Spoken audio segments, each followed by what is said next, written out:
iniciada a gravação da nossa aula do dia 13 de maio de 2021, ainda no período da Covid, aqui na V4 de Jardim da Penha, em Vitória, numa aula 100% online ainda, e hoje nós vamos continuar o primeiro reinado, beleza? Na aula passada nós paramos falando sobre o processo de independência, falamos, meu velho, do reconhecimento da independência do Brasil por parte dos Estados Unidos, que se basearam na doutrina Monroe, né? Por parte de Portugal, que assinou um tratado de paz e amizade, onde o Brasil tinha que indenizar pagando 2 milhões de libras esterlinas, que, na verdade, era a dívida externa portuguesa acumulada ao longo da sua história. Transferiu-se a dívida de Portugal para o Brasil pagar, para a Inglaterra, e a Inglaterra que reconheceu a nossa independência mediante a renovação dos tratados de 1810 por mais 15 anos, e ainda, meu camarada, que se prorrogasse, que acabasse com o tráfico negreiro até 1830. Lembra que eu falei que passou 1830, o Brasil não tinha feito nenhuma lei abolicionista, pressão inglesa, 1831, o Brasil criou a Lei Feijó, primeira lei abolicionista que decretava o fim do tráfico de escravos para o Brasil. No entanto, essa lei, como não era fiscalizada, os escravos continuaram a entrar da mesma forma, e ela ganhou o apelido de Lei para Inglês Ver, porque existia, mas não funcionava. E aí falei para vocês das tendências político-partidárias, falei do Partido Brasileiro, que era composto pela elite agrária brasileira, grandes latifundiários, donos de escravos, donos das plantations, que defendiam um modelo monárquico como uma forma de se evitar uma fragmentação territorial, igual aconteceu na América Hispânica Republicana, mas que o imperador tivesse os poderes limitados, com a divisão dos 3 poderes. Então, o imperador ficaria com o executivo e sobrariam outros 2 poderes para aquela elite poder ocupar. Já o Partido Português, eu falei com vocês que eram os portugueses que restavam no Brasil, já que a maior parte havia voltado para Portugal com a família real. Esses portugueses aqui eram os ricos portugueses, que eram grandes comerciantes de importação e exportação, militares de alta patente, burocratas, que são aqueles funcionários públicos da alta administração estatal, com cargos muito bem remunerados. Esses caras defendiam qual modelo de governo? Esses caras defendiam um modelo de governo que fosse o quê? Monarquista, é claro, uma monarquia com poder centralizado nas mãos do imperador. Uma monarquia para se evitar a fragmentação territorial, mas uma monarquia com poder centrado nas mãos do Pedro, já que o Pedro era português, como os membros do Partido Português também eram. E tínhamos ainda o Partido Radical, que eu falei que seriam as classes médias urbanas, profissionais liberais, escritores, professores, dentistas, pequenos comerciantes, por serem radicais, né? Defendiam, por exemplo, a República, o fim do voto censitário, a abolição da escravidão. Mas eu falei assim, imagina vocês agora, a turma de vocês aí está com, supor, 70 alunos. 70, tem em média 70, 80, de 90 alunos na sala. Vamos pegar o número de 70. Faça de conta que a V4, 70 alunos, seja a Assembleia Nacional Constituinte Brasileira nessa época. Desses 70, nós vamos ter, camarada aí com o microfone ligado, faz favor de dar uma olhada. Ó, quase que acertei, tem 71.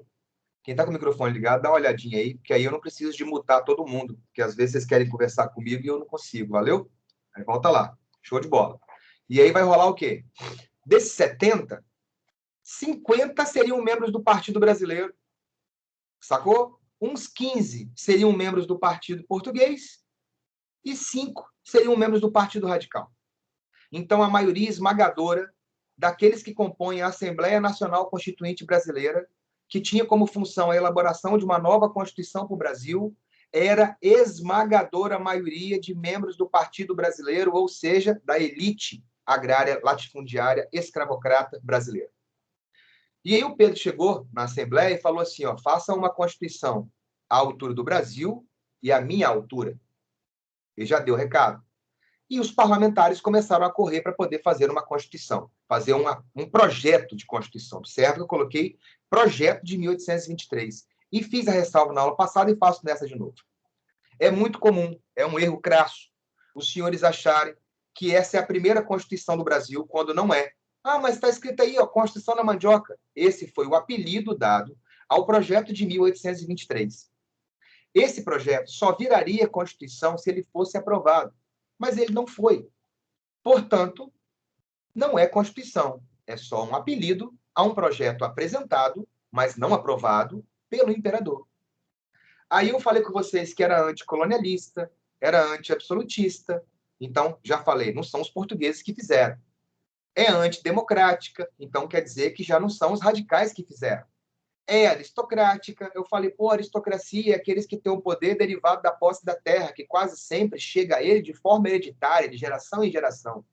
Quem eram os latifundiários que recebiam as terras de geração em geração? Membros do Partido Brasileiro. Aristocracia. Regime censitário de votação, baseado em alqueires de mandioca. Era assim, para você poder votar, você teria que ter uma renda de 100 alqueires de mandioca. Para você ser candidato a deputado federal, uma renda de 400 alqueires de mandioca. Para você ser candidato ao Senado, uma renda de 800 alqueires de mandioca. Não significa que você precisaria de plantar mandioca. Era só a base para cálculo. O pessoal elite da roça faz base de conta em cima das coisas da roça. Tantos sacos de café, tantos sacos de milho, tantos sacos de feijão, tantos quilos de mandioca. Sacou? Quanto que custa 100 alqueires de mandioca? Ah, 100 mil réis. Então, tem renda de 100 mil réis? Não importa a sua atividade, você podia participar. É só para equivalência. Por isso, censitário, baseado em renda anual mínima. Concentração de poderes no legislativo e diminuição do executivo. Já é uma anomalia. Aí você fala, por quê? Porque no universo iluminista desse momento, do mundo inteiro, 3 poderes, executivo, legislativo, judiciário, independentes, harmônicos e equiparados, ou seja, tem o mesmo grau de poder. Aqui já está saindo fora. Forças militares sob o comando do Congresso. Como assim forças militares sob o comando do Congresso, Ronde? Normalmente, quem é o chefe das Forças Armadas é o chefe do Poder Executivo. Quem é o chefe das Forças Armadas no Brasil? O chefe do Poder Executivo, que é o nosso presidente. Sacou? Nessa ocasião aqui, quem passava a mandar era o Congresso, o Legislativo. A ideia era que se o rei não tem acesso às Forças Armadas, ele não poderia cometer abusos, ou diminuiria a chance dele tentar dar um golpe, virar absolutista e por aí vai. Paramos aí, ó. Veto imperial temporário e suspensivo. O que é esse veto imperial temporário e suspensivo? Significa que o Congresso ele poderia aprovar uma medida e essa medida ia passar pela aprovação do imperador. O imperador poderia vetar, ou seja, ele poderia não aprovar aquilo, mas o Congresso poderia derrubar o veto dele e fazer a lei valer. Se a mesma proposta for votada novamente e aprovada, tanto na Câmara quanto no Senado, com maioria absoluta, minimamente 2/3, derruba o veto presidencial. Então, vamos ao exemplo. Os deputados e senadores aprovaram a lei onde aumentam o próprio salário em 100%. E aí ia cair de pau, como eu falei, a mídia em cima, e jornal, seja ele comunista ou não, povo, seja coxinha ou mortadela, ou petralha ou bolsominion, ia cair de pau em cima falando que o presidente não poderia de forma alguma aprovar uma parada, deixar passar um aumento de 100% de aumento do salário dos deputados e senadores no momento em que o Brasil está passando por uma pandemia gravíssima e bababá e lá. Pressão em cima do presidente, ele vai lá, puf, veta. Aí, quebraram o bico, não vão ter aumento de 100%. O projeto volta para o Congresso. Se o Congresso votar o mesmo projeto, nas duas casas, Senado e Câmara, com maioria absoluta, 2/3 no mínimo dos votos, derruba o veto e eles têm um aumento de 100%, sim. Sacou? Só não vão conseguir esse aumento de 100% fazendo isso se tal medida que eles estão fazendo for inconstitucional. Vamos supor, na Constituição está lá uma lei, não pode aumentar o próprio salário em 100%, aí já era. Aí já era para qualquer um. Sacou? Então eu posso vetar, mas você pode suspender. Estou vetando o quê? E o Congresso era indissolúvel. Isso significa que se eu fui eleito, eu posso ser a favor ou contra você. E eu posso ser contra você em tudo. E você não vai ter como me tirar daqui. não pode dissolver o Congresso, não pode mandar os deputados e senadores embora, a não ser que eles tenham cometido alguma falta grave para serem impeachmentados. E aí? E aí o projeto é esse. Convidaram o Pedro para vir à Assembleia, o Pedro chegou na Assembleia, e quando os caras começaram a fazer, quando o Pedro começou a ver a leitura do projeto, tá lá lendo o projeto, na hora que ele começou a ler esse projeto aí, rapaz, foi questão de menos de 10 minutos para ele ficar enfurecidíssimo, sacou? Rasgar o projeto ao vivo e a cores na cara de todo mundo, jogar para cima e falar assim: declaro essa casa fechada, dissolvida, mandou todo mundo embora e foi embora para casa. Aí você fala assim: por quê? Porque, pô, olha só, velho. O cara tinha falado para fazer uma Constituição à altura do Brasil e à altura dele. Por esse projeto, ele virou a rainha da Inglaterra. Ele é apenas uma figurinha. Ele não vai mandar em nada. Aí você fala assim: por quê? Porque se o legislativo manda mais que o executivo, ele já não manda. Se ele não manda no Exército, piorou. Se ele pode vetar alguma coisa, mas o Congresso pode suspender, ele está fazendo o quê? Ele virou apenas uma representação política figurativa. E aí ele não aceita tal projeto, ele vai rasgar o projeto e vai embora para casa, dissolvendo a Assembleia. Os deputados e senadores ficaram de boca aberta. Como que pode ter acontecido isso depois de meses de trabalho? É bom lembrar que o projeto não tinha cópia salva no HD do computador. Ele vai ter que fazer tudo de novo. E aí o Pedro foi para o palácio dele, dormiu com a beleza, acordou. Quando ele está lá tomando café dele, chega lá os secretários com as notícias, news, morning letter. E aí fala assim: Pedro, você fechou ontem a Assembleia, o Congresso? Fechei. Que esse cara querendo fazer eu virar a rainha da Inglaterra, virar um rei figurativo. Mandei todo mundo embora. Pois é, eles não foram não, eles estão lá. Estão fazendo o quê? Diz eles que estão resistindo, que você não pode ter feito aquilo, que você tem que voltar lá para conversar com eles, você tem que chegar a uma conclusão sobre como que vai ser a Constituição, você não pode fechar o Congresso, não pode mandá-los embora. Essa noite entrou para a história como a noite da agonia. A resistência dos deputados e senadores em tentar manter uma Constituição para o Brasil diante do autoritarismo do Pedro I. Né? E aí, cara? E aí ele falou: posso não? Tenho que voltar lá para conversar com eles? Chama a guarda. Chamou a guarda, cara. E foi para a Assembleia. E quase que literalmente entrou lá a cavalo, dando paulada, self-service, ou como meu pai fala, porrada, serve, que você vai no restaurante, de acordo com meu pai, né? E você serve seu prato. Então, é serve. E aí? Deu porrada a Bangu na galera. A noite da agonia virou a manhã da pancadaria, sacou? E com toda certeza, se até esse momento ele era visto como herói nacional, aquele que foi contra o próprio pai e a própria nação para defender a independência brasileira da colonização e tirania portuguesa, agora ele é visto como um pária. Agora, meu velho, ele é visto como arrogante, autoritário e vai ter oposição quase que integral da elite brasileira.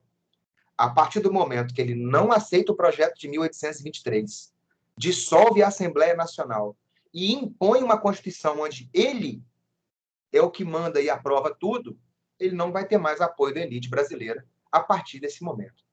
E quem não tem apoio da elite para governar tem extremas dificuldades. E eu posso te dizer que no Brasil, seu governo está com os dias contados. Uma pergunta muito comum é os caras falarem assim: mas onde? Você não acha que quem fez esse projeto aí da mandioca foi o Partido Brasileiro? Beleza. Você não acha que eles foram muito inocentes? Não, cara. Você não acha que eles sabiam que para esse projeto virar a Constituição ele tinha que ser aprovado pelo Pedro? E num projeto onde diminuía tanto os poderes do rei, você acha que eles não sabiam que o rei não iria querer isso? Aí que tá a parada, velho. É uma ideia muito boa essa que você teve. A grande parada foi a dose que o Partido Brasileiro colocou, que foi pesada demais. Aí você fala por quê? Porque normalmente quando você vai para negociar alguma coisa, você tem que ter uma margem para você transitar para cima e para baixo. Vou te dar um exemplo.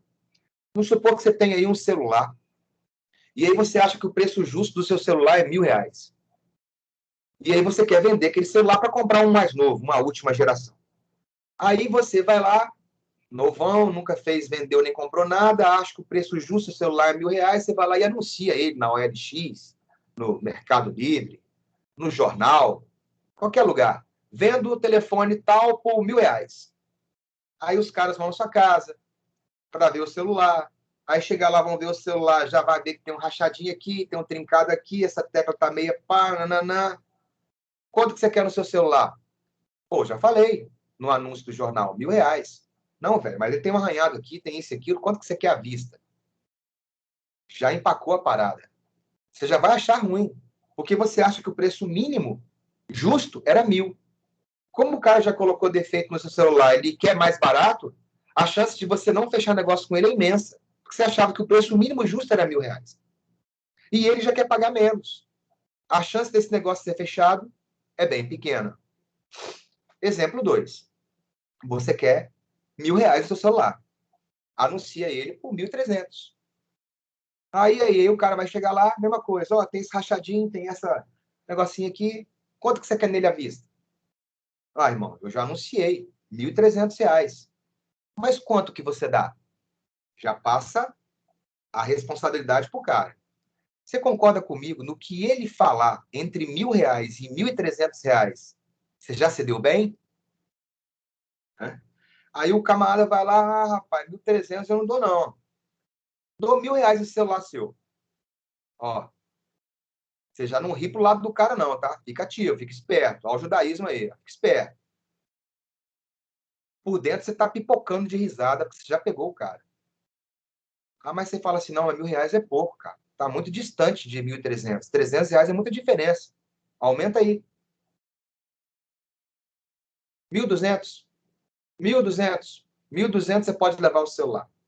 Ah, o cara, não, 1.200 não dou, não. Então, quanto você dá, velho?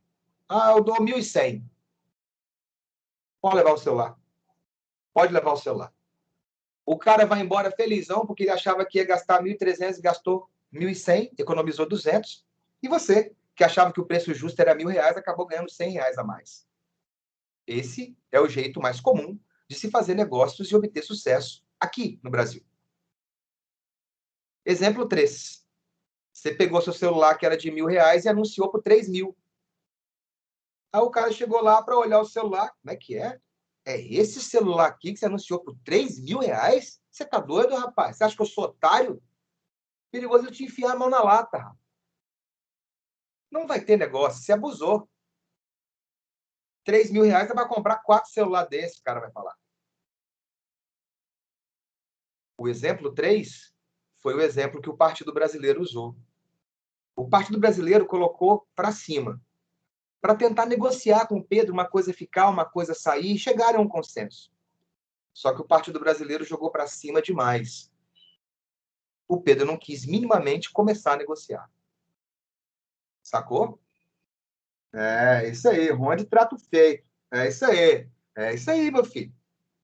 É isso aí. Ou você aprende a negociar na sua vida, ou vão negociar a sua vida. Assim já dizia meu pai judeu. E aí, velho? Agora nós vamos ver a primeira Constituição brasileira, a de 1824. Essa primeira Constituição brasileira, ela é outorgada. Significa que ela é imposta. Uma Constituição promulgada é o contrário. Significa que ela é feita, votada e aprovada pelo Congresso Nacional. A nossa última Constituição, de 1988, é promulgada, elaborada, votada e aprovada pelo Congresso Brasileiro, eleito pelo povo brasileiro. Promulgada. Outorgada significa imposta.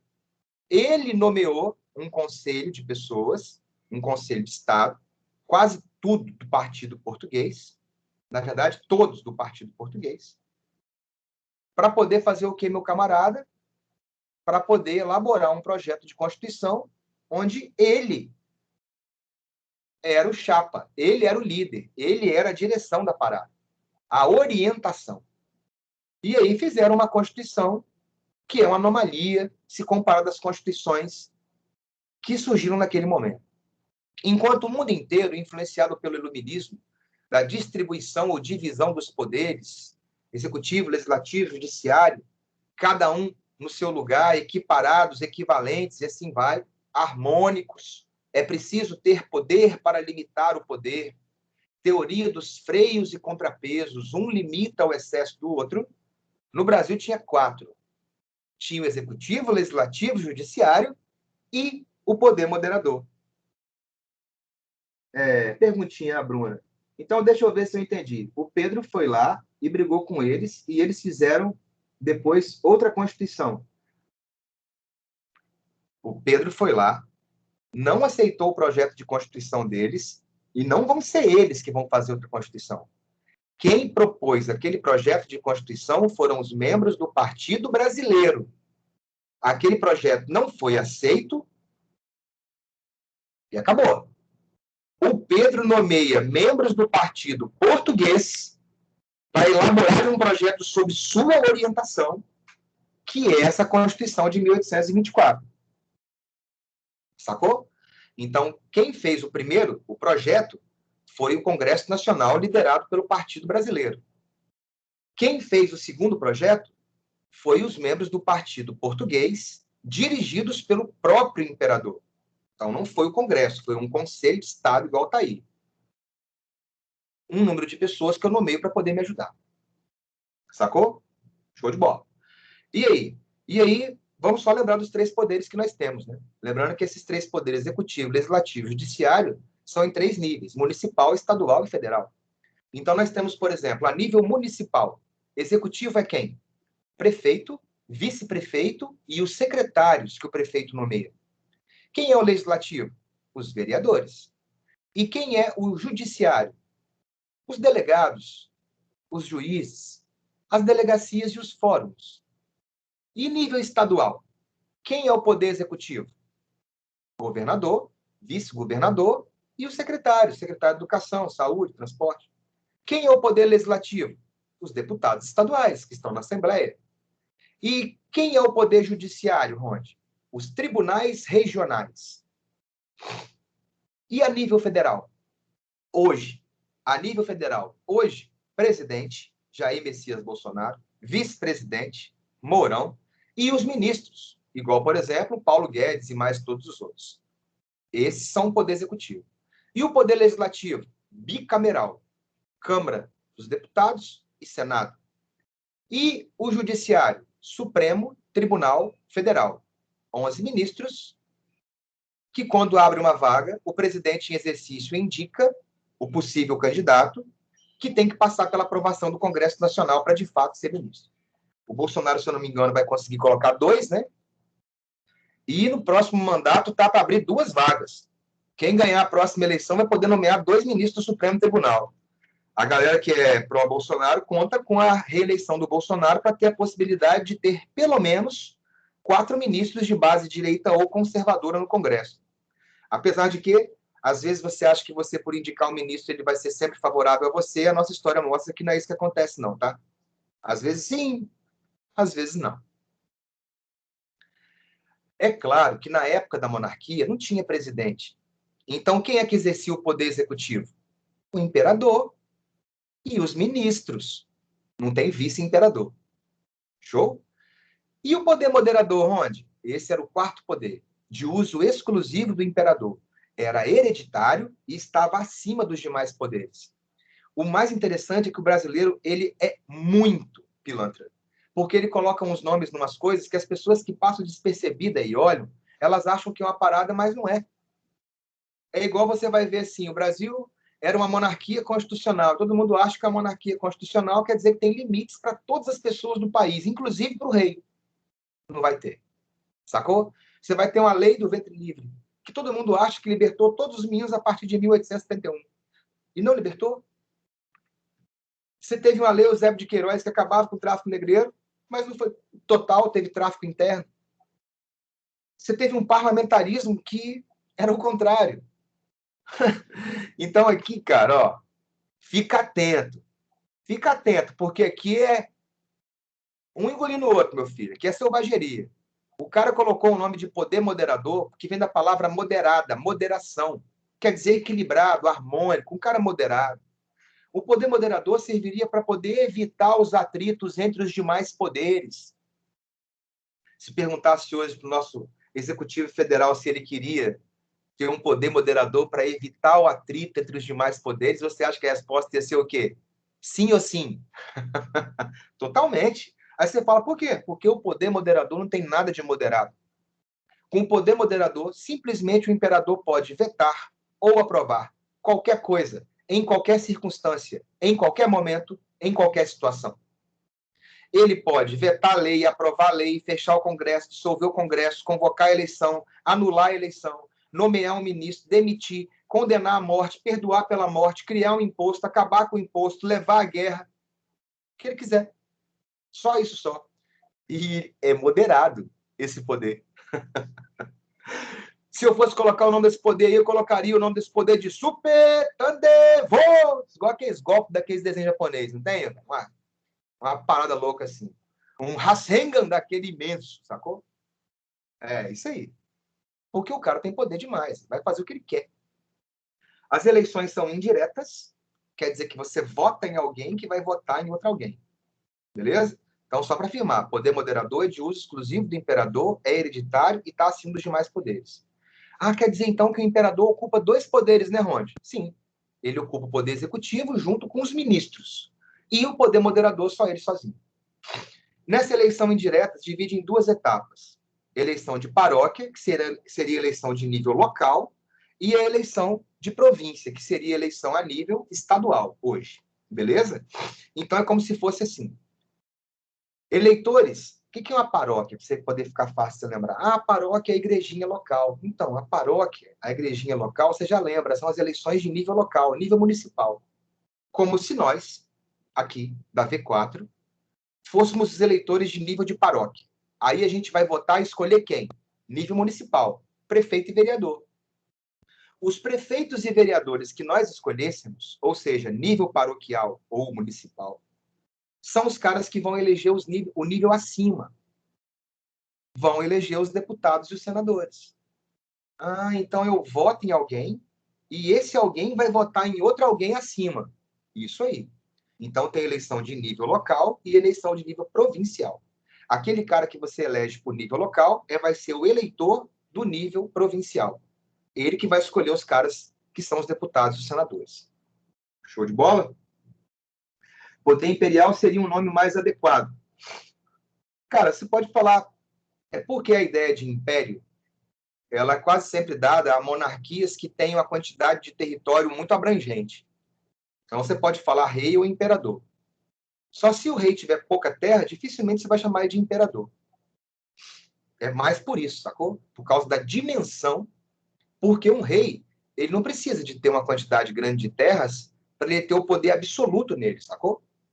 Então são pequenos detalhes que às vezes as pessoas não conseguem perceber. Mas normalmente quando você diferencia, todo imperador é rei? É. Todo imperador é rei. Mas todo rei é imperador? Ele só vai receber essa designação se ele tiver uma vasta quantidade de território sob seu domínio. Não é o grau que ele manda. Porque você pode ter um território pequeno, sacou? E ser um rei absolutista, um Luís XIV, sacou? Ser o rei sol. Tudo gira em torno de você, l'extade de moi. Estado sou eu. Sacou? No caso dele aqui, imperador, não só pela quantidade de poder que ele tem, mas pela quantidade do tamanho do território, que é o Brasil, que é uma dimensão continental. É representativo, então? É representativo. É representativo que se elege representantes políticos, apesar deles não terem poder de vetar um imperador. Show de bola?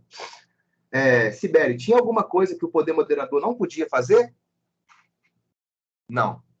Ele podia fazer tudo, vetar e aprovar qualquer coisa, não tinha limites. Deputados têm mandato de 4 anos, igual hoje, e senadores vitalício. Lembrando que deputado, a quantidade de deputado é de acordo com a quantidade de eleitores de cada estado. Então, por exemplo, o Espírito Santo é uma população pequena, tem menos deputados federais do que São Paulo, que tem uma população gigantesca. No Senado, nós somos iguais. 3 senadores para todos os estados. E aí vamos supor que foram escolhidos 3 senadores pelo Espírito Santo. Desses 3, o imperador pode escolher um para ser vitalício. Pode. Ah, 3 senadores, qual que você acha que ele pode escolher para ser vitalício? Aquele que for declaradamente puxa-saco dele ou totalmente favorável a ele. Sacou? Ah, não são os 3 que são vitalícios, não. Não, porque senão demoraria muito tempo para poder ter eleição para o Senado. E a elite também quer ter rotatividade para ela poder ocupar aquele cargo e dar uma mamadinha naquela teta naquele momento, né? E hoje, Ronde, hoje são 3, continua, mandato de 8 anos. Na eleição passada, nós elegemos 2 senadores. Já tinha um, então, que tinha que completar mais 4 anos. No final desse ano que vem, aquele um que estava lá completa 8 anos. Então, a vaga fica aberta.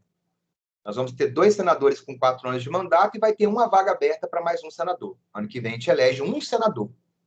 Aí, na outra eleição, 2 senadores. Na outra eleição, um senador, mas sempre teremos 3. Beleza? Mandato de 8 anos. E o Brasil, numa monarquia hereditária. O poder poderia passar de pai para filho ou de pai para filha. Não teria problema. O nosso território estadual ser pequeno, temos menos poder? Não. Não. Não é pelo tamanho do território, é pela quantidade de eleitores. Sacou? Porque você pode pegar o Japão, que é mais ou menos o tamanho do Espírito Santo, e olha a quantidade de gente que tem lá. O tamanho não importa. É a quantidade de eleitores. Olha o tamanho, por exemplo, do Amazonas. Sacou? A população de lá não vai ser grande pelo tamanho do território para ter tantos deputados, sacou? No caso, é pela população. Isso aí. Vitalício era que o Pedro escolhia. Isso. Isso aí. Isso aí. Show de bola. Religião oficial católica, apostólica, romana. Só que, a partir de agora, existe liberdade de culto privado. Não só mais para os ingleses, por causa do tratado, para qualquer um. Ah, eu sou judeu, eu posso ter minha profissão, minha religião aqui? Posso. Eu só não posso abrir uma sinagoga ali na rua para os outros frequentar. Ah, eu sou um muçulmano, eu posso ter minha religião no Brasil? Posso. Não posso abrir uma mesquita para o povo frequentar. Posso fazer o culto na minha casa. Ah, eu sou um luterano, um presbiteriano. Eu posso? Pode. Mas você pode abrir uma igreja? Não. Só pode abrir igreja para frequência pública, católica, apostólica, romana. Acabou. E essa igreja era submetida ao Estado. Como assim submetida ao Estado? O imperador sabia muito bem que quando você passa a acumular o poder religioso, você aumenta os próprios poderes. E a igreja é a principal formadora de opinião dessa época. Então, se você, meu camarada, tem a igreja sob seu domínio, você tem a base da formação da opinião pública favorável a você. E como que o imperador submetia essa igreja? Através do padroado e do beneplácito. O que é o padroado? O imperador nomeava quem ia ocupar os cargos eclesiásticos no Brasil. E o beneplácito é o imperador aprovava ou não as leis da Igreja Católica no Brasil. Vamos ao exemplo para você sacar. Vamos supor, padroado, vamos supor que o arcebispo de Vitória falecesse. Agora, faleceu o arcebispo de Vitória. Vai ficar vaga a posição dele. A Igreja Católica no Espírito Santo vai buscar possíveis candidatos a ocupar aquela vaga, assim como a Igreja Católica no Brasil, a Arquidiocese Nacional, vai escolher também possíveis candidatos a ocupar essa vaga recém-aberta aqui em Vitória. A Igreja Católica no Brasil vai escolher possíveis candidatos e vai fazer uma lista desses candidatos e vai enviar essa lista de candidatos para o Vaticano. Lá no Vaticano, Sua Santidade, o Papa, vai analisar, avaliar a ficha de candidato por candidato e vai escolher um. Aquele um que ele pensou é o arcebispo de Vitória. Onde quer dizer, então, que o arcebispo de Vitória ele foi nomeado pelo próprio Papa, com toda certeza. Observa que todo o processo é feito dentro da própria Igreja Católica. E se fosse na época do Império? Morreu o arcebispo de Vitória. Sabe quem ia fazer a lista com possíveis nomes de candidatos? O Pedro. Aí o Pedro ia lá e fazia uma lista com 3, 4, 5 nomes e mandava para Roma. Não existia o Vaticano nessa época ainda. E aí, você concorda comigo que qualquer nome daqueles que o Papa aprovar daquela lista é um nome que o imperador já tinha escolhido? E aí? Então, mesmo que indiretamente, quem nomeava, quem ia ocupar o cargo eclesiástico aqui no Brasil era o imperador. E o detalhe, os religiosos dessa época eram tratados como funcionários públicos. Quem pagava o salário do padre, do bispo, do arcebispo era o imperador. Então, você é meu funcionário. Eu que te indiquei, eu que pago o seu salário e você vai dar o sermão que eu falar para você dar. E o beneplácito? O imperador aprova ou não as leis da igreja no Brasil. Vamos supor, vou pegar um exemplo, que o imperador, tem aqui, ó, hoje em dia tem coisa parecida com a igreja católica na China, salvo engano. Rapaz, aí você me apertou sem me abraçar. Eu não sei se na China quem vai fazer a lista de candidato é o Partido Comunista, não. Pode crer? Aí você me apertou sem me abraçar. Mas vamos lá. É possível. O que é o beneplácito? Vamos supor que a igreja católica, o Papa agora, o João Paulo II, não, o Papa agora, João Paulo II, já morreu, depois veio o Ratzinger. João Paulo II era o Karol Wojtyla, o Ratzinger era o Bento XVI, e esse aí é o Mário Bergoglio, Francisco I, argentino, jesuíta, o primeiro Papa jesuíta da história. Vamos supor que ele liberasse o uso de métodos contraceptivos, camisinha, DIU, anticoncepcionais, pílula do dia seguinte. Ué, mas não é liberado pela Igreja Católica, não? Onde? Não. Não é não.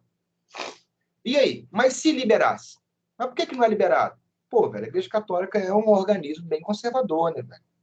E para seguir os preceitos bíblicos, a ideia é de que você vai se casar virgem, seu parceiro ou parceira também. Na visão do casamento heterossexual. Homem virgem, mulher virgem. Os dois se juntam, se casam. Ah, mas e doenças? Não tem doença se os dois são virgens. Não vão ter doença se os dois não vão trair. Sacou? Ah, mas e os filhos? A igreja quer que você tenha filhos, e de crescer e multiplicar e encher toda a terra. Está na Bíblia. Sacou?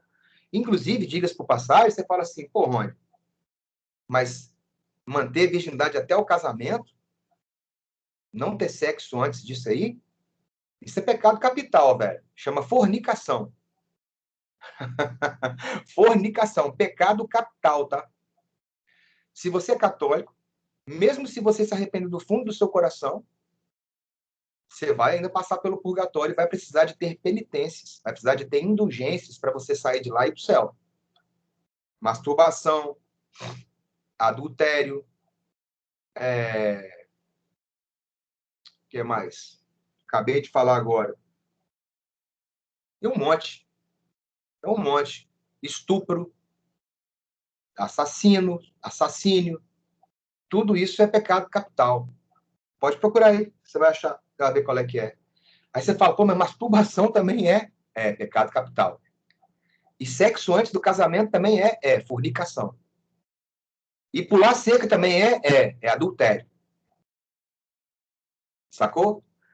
Se aprovasse tal lei que liberasse, seria validada em todas as igrejas católicas apostólicas romanas, sem necessidade de passar pela aprovação de nenhuma autoridade política. Isso hoje. Se fosse na época do Império, o Dom Pedro tinha que dar o beneplácito, a boa aprovação. Bene, vem de boa, bom. Placetar é aprovar. Se ele desse a boa aprovação, a lei valeria. Se ele não desse, já era. Então, só umas duas coisas. Eu nomeio o clero. Eu aprovo ou não as leis da igreja no Brasil. Quem manda na igreja do Brasil é o imperador e não o Papa de fato. Beleza? Vamos lá. Rapaz, você pode ir. A Contra-Reforma não vai revogar pecados capitais, não. A Contra-Reforma vai confirmar os sacramentos. Pode crer? O que o camarada está falando, mas no caso a indulgência não é vendida. É isso aí. Com a Contra-Reforma, o Concílio de Trento, fica proibido a venda de indulgência. Afinal de contas, o que é indulgência? Indulgência é perdão. E assim como Deus lhe deu a graça, ou seu, Deus lhe deu o perdão, e esse perdão, a graça, é de graça. Não pode ser cobrado. E aí no Concílio de Trento isso aí vai rolar. Agora os pecados capitais continuam sendo pecados capitais. Show de bola? E aí vamos lá. Criação do Conselho de Estado é um órgão consultivo do imperador. Como assim? É um órgão quase sempre de pessoas mais próximas do imperador, de uma certa experiência, quase sempre são pessoas de uma idade mais avançada, que têm experiência e vivência de vida mesmo, né? E aí o que vai acabar acontecendo? Esse órgão é um órgão que serve para dar conselho para o imperador, por isso que é Conselho de Estado. É um órgão que você consulta. Então, vamos supor que o imperador está para entrar em guerra com a Argentina. Ele pode consultar o Conselho de Estado dele. O Conselho de Estado vai lá, delibera, discute, pá, sim, não, pá, chega à conclusão. Pedro, nós, o Conselho, achamos que você não deve entrar em guerra com a Argentina. Deram um conselho. Se o Pedro vai seguir ou não, são outros 500. Então, é um órgão consultivo do imperador, não veta o imperador. Poder executivo exercido pelo imperador e ministros, eu já falei. Ele exerce 2 poderes, o executivo, junto com os ministros, e o moderador sozinho. Deputados e senadores são os responsáveis por elaborar as leis, assim como é hoje. E o executivo por colocar as leis em prática, executá-las, assim como é hoje. Manteve-se a divisão territorial, só que ao invés de você falar capitania do Espírito Santo, agora você fala província do Espírito Santo. E quando chegar na República, você passa a falar Estado do Espírito Santo. E agora olha essa próxima lei aí, ó. O imperador tinha o direito de não responder na justiça por seus atos, inimputável. A inimputabilidade colocava o imperador acima da Constituição brasileira, podendo ele fazer quaisquer coisas, como, por exemplo, entrar dentro da V4 agora com uma metralhadora e executar todos vocês, com todo mundo assistindo, e ele não responderia a absolutamente nada. Pergunta, como eu te falei minutos atrás, se isso aí não é o desejo de boa parte dos dignatários executivos até os dias de hoje nesse país. Estabelecimento das garantias e direitos individuais.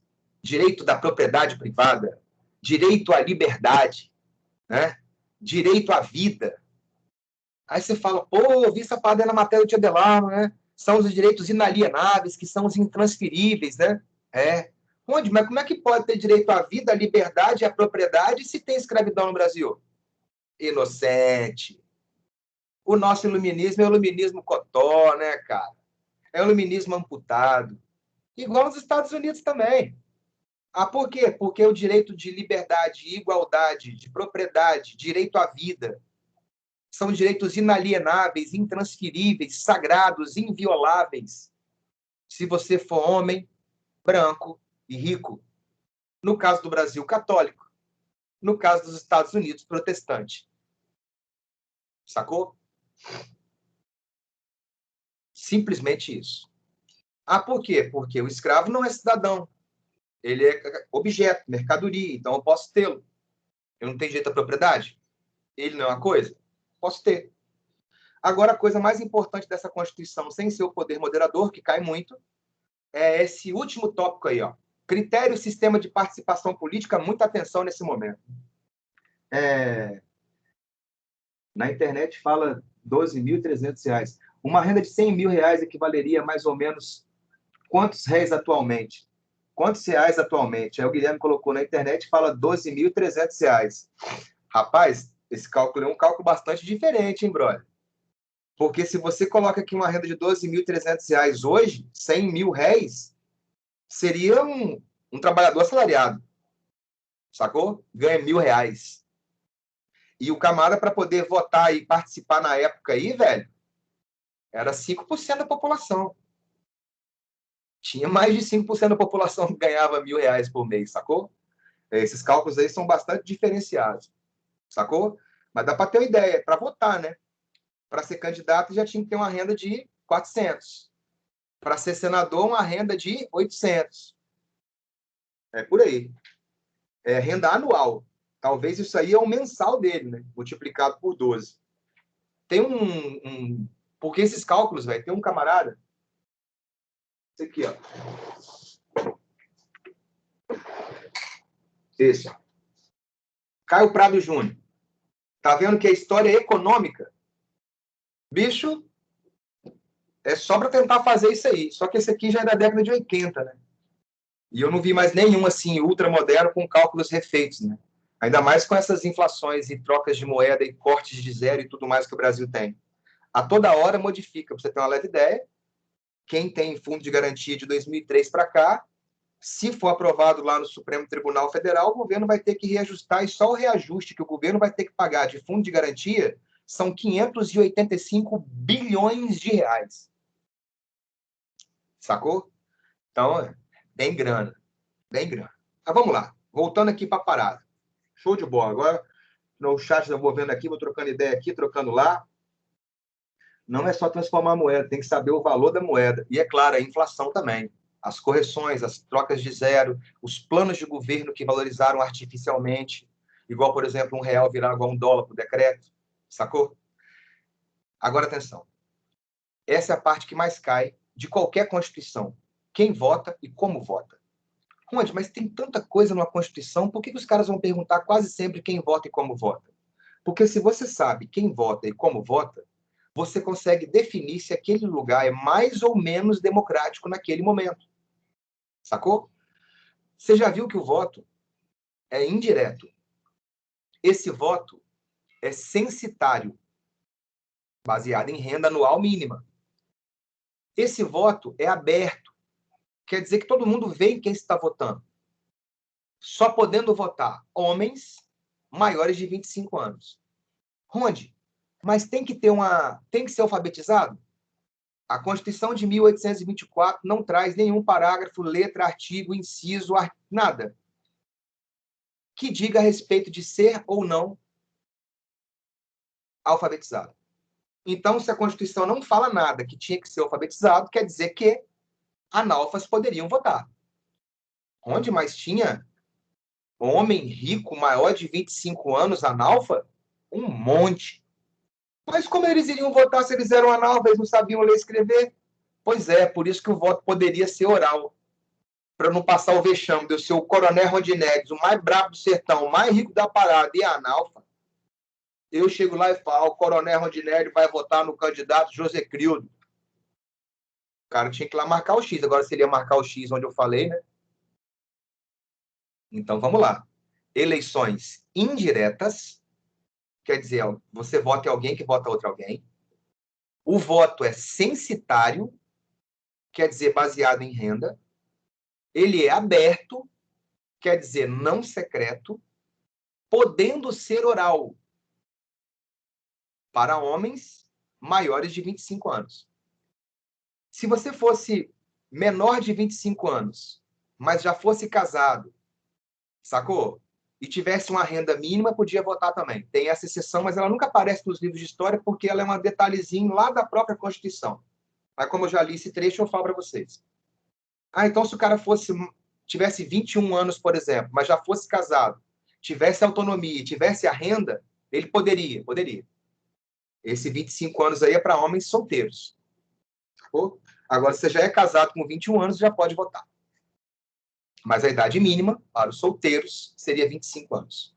Eleição indireta, voto censitário, aberto, podendo ser oral para homens maiores de 25 anos. Onde tem que ser preto, branco? Não fala nada de cor. Você pode ser azul. Se você tiver essas condições aí, você pode participar. Até porque não é como se o Brasil fosse muito alfabetizado. O Brasil, de fato, até hoje tem mais de 15 milhões de analfabetos. Você imagina. E aí, meu velho, entramos na Confederação do Equador. A primeira revolta que o Pedro vai encarar dentro do seu primeiro reinado. E é mais uma daqueles movimentos separatistas, né? Você já viu em Confidência Mineira, a Conjuração Baiana, a Insurreição Pernambucana de 1817. Só que aquelas três eram movimentos separatistas de Portugal. Agora é um movimento separatista do Brasil. Por quê? Porque o Brasil já é independente e é um pedaço do Brasil que quer se separar. E, de novo, no Pernambuco. No Pernambuco, você já viu esse ano, 1654, insurreição pernambucana que expulsou os holandeses. 1710, Guerra dos Mascates, movimento nativista entre olindenses e recifenses. 1817, insurreição pernambucana, aquela da época da família real no Brasil. Agora, 1824, Confederação do Equador, e daqui a pouco, 1848, a Revolução Praieira. Tudo no Pernambuco. Aí você fala, caraca, olha o horário. Até que horas mesmo? Já foi. Valeu, galera. Show de bola. É 4h20, né, irmão? 4h20 é o horário. Então, começaremos a Confederação do Equador na próxima aula. Muito obrigado, senhores. É 4h20. Melhor. Vamos lá. Beijo, senhores. Até mais. Tchau. Só basta você me ligar que eu vou correndo te encontrar.